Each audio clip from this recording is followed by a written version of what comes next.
जय श्री राम दोस्तों। क्या आपने कभी सोचा है कि जब रावण का अंत हुआ और प्रभु श्री राम ने लंका से अयोध्या की ओर यात्रा की थी तो तब वे कौन से दिव्य यान में बैठ के आए थे। वह कोई साधारण वाहन नहीं था। वो जिस वाहन में बैठ के आए थे उस वाहन का नाम था पुष्पक विमान, जो कि खुद चलाने वालों की इच्छा से ही चलता था। और आज हम उसी के बारे में जानेंगे। पुष्पक विमान एक ऐसा दिव्य विमान था जिसका उल्लेख सबसे पहले वाल्मीकि द्वारा रचित रामायण में मिलता है। इसे विश्व का पहला मानसिक रूप से संचालित यान माना जाता है। यह विमान न केवल उड़ता था बल्कि अपनी गति को मन की इच्छा के अनुसार बदल सकता था। अपने आकार को भी ये बिल्कुल दूसरे के मन की इच्छा के अनुसार बदल सकता था, किसी भी दिशा में उड़ सकता था। और इसकी जो आवश्यकता थी उसमें किसी घोड़े की या किसी ड्राइवर की आवश्यकता नहीं थी इसको उड़ाने में।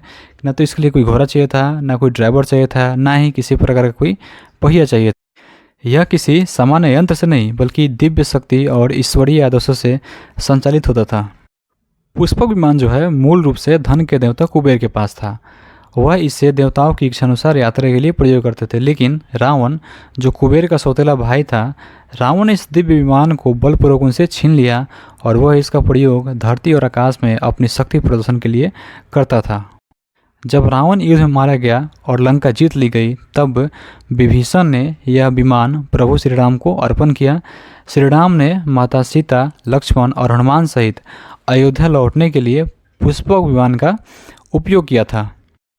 वाल्मीकि रामायण के युद्धकांड में एक संस्कृत का श्लोक हमें मिलता है जिसमें लिखा गया था कि पुष्पकम नाम यानम तु मनोजमम अनुत्तमम कुबेरस्य महात्मनः रावणे नापाहितारतम।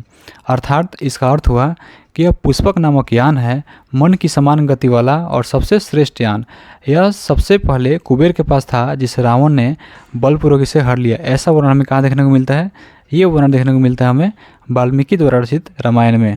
रामायण में विमान की विशेषता के बारे में बताया गया है कि मार्ग में श्री राम ने सारे तीर्थों को देखा।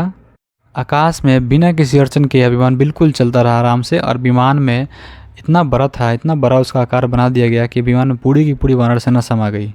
आइए अब हम एक नज़र डालते हैं विज्ञान की दृष्टि के अनुसार कि क्या यह विज्ञान की दृष्टि के अनुसार संभव है। तो पहले हम बात करेंगे कि विमान पृथ्वी के गुरुत्व बल से ऊपर उड़ता था। यह ग्रेविटी डिफिशियंसी की ओर संकेत करता है।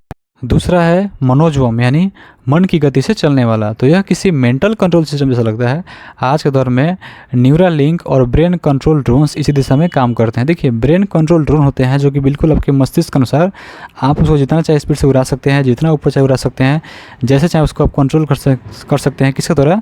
तो सिर्फ अपने मस्तिष्क के द्वारा। तो हम उसे ही ब्रेन कंट्रोल ड्रोन बोलते हैं। और हो सकता है कि इसी आधार पर जो है उस टाइम इस विमान का निर्माण किया गया हो जिसके बारे में हम लोग चर्चा कर रहे हैं और जिसका नाम है पुष्पक विमान।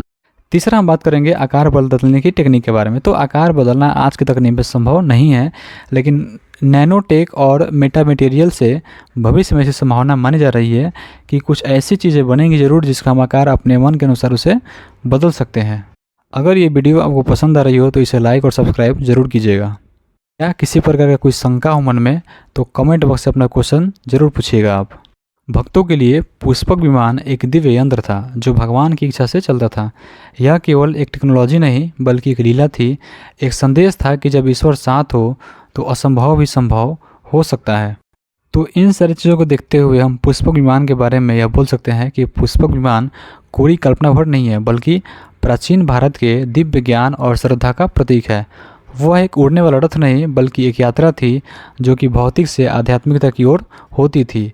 और यह विश्वास आज भी जीवित है क्योंकि श्री राम आज भी हमारे मन में विराजमान है। आज हमें आवश्यकता है उस विमान को विज्ञान से नहीं श्रद्धा की दृष्टि से देखने के लिए, क्योंकि जहाँ ज्ञान समाप्त होता है वहीं से प्रभु की महिमा शुरू होती है। अगर यह कथा आपके मन को स्पर्श करे तो इसे और भक्तों तक जरूर पहुँचाइएगा। मिलेंगे फिर एक नई वीडियो के साथ। तब तक के लिए जय श्री राम।